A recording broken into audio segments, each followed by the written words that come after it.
নমস্কার বন্ধুরা, আহার ও ভ্রমণ চ্যানেলে আপনাদেরকে স্বাগত।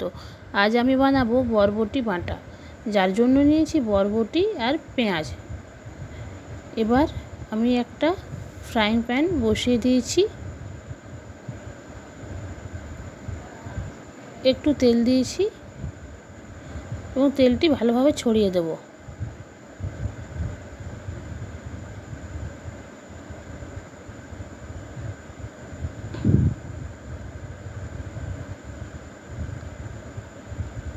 পেঁয়াজ দিয়ে দিচ্ছি। পেঁয়াজগুলি আমি ভালোভাবে ভেজে নেব লাল লাল করে। পেঁয়াজে কালার আসতে শুরু হয়েছে। পেঁয়াজগুলি আমি ভালোভাবে কুচি কুচি করে লম্বা লম্বা কেটে তারপর ছাড়িয়ে নিয়েছিলাম, যাতে তাড়াতাড়ি ভাজা হয়ে যায়। বরবটিও আমি সেরকমই লম্বা লম্বি কেটে নিয়েছি। এই রান্নাটি গরম ভাতে খেতে খুবই ভালো হয়।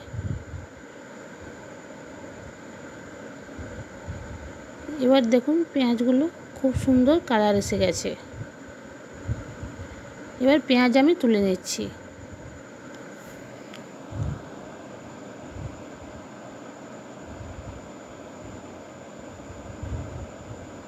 এবার বরবটিগুলো দিয়ে দেব। এগুলো আমি একটু ভাপিয়ে নেব, সেদ্ধ করব না পুরোপুরি।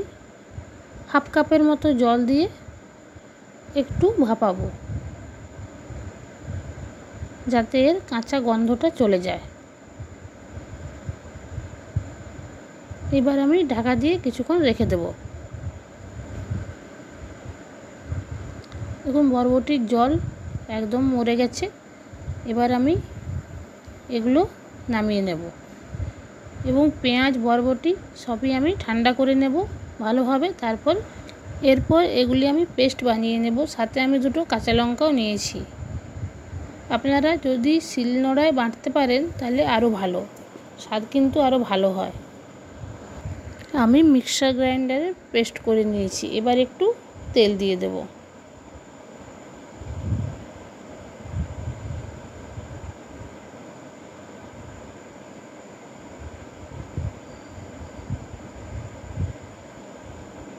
তেলটা আমি ভালোভাবে ছড়িয়ে দেব।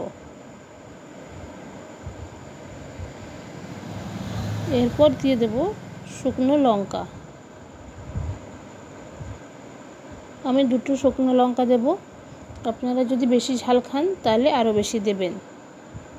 আমি আগেও বলেছি, আমার বাড়িতে বাচ্চা থাকায় আমি ঝালের পরিমাণ কম দিই।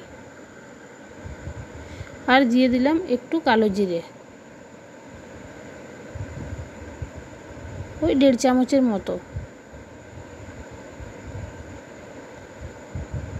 এবার এগুলি ভালোভাবে ভেজে নেব।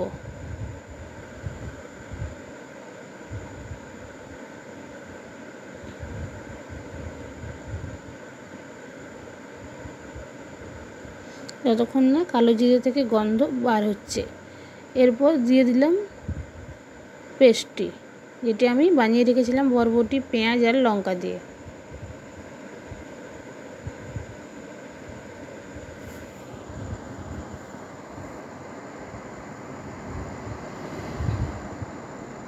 এবার খুব ভালোভাবে নাড়াবো।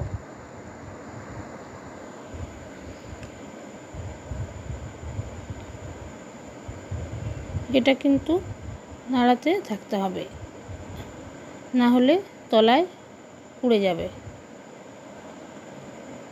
যতক্ষণ রান্নাটা হবে ততক্ষণ কিন্তু এভাবেই নাড়িয়ে যেতে হবে।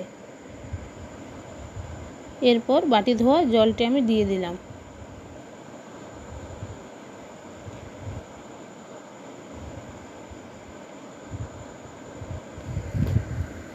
আর দিয়ে দেব 1 চামচ নুন।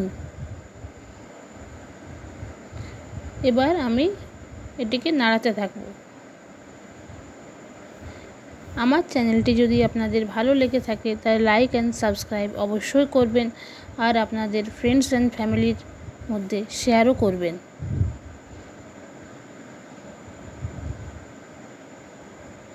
দেখুন আমি কিভাবে নাড়াচ্ছি।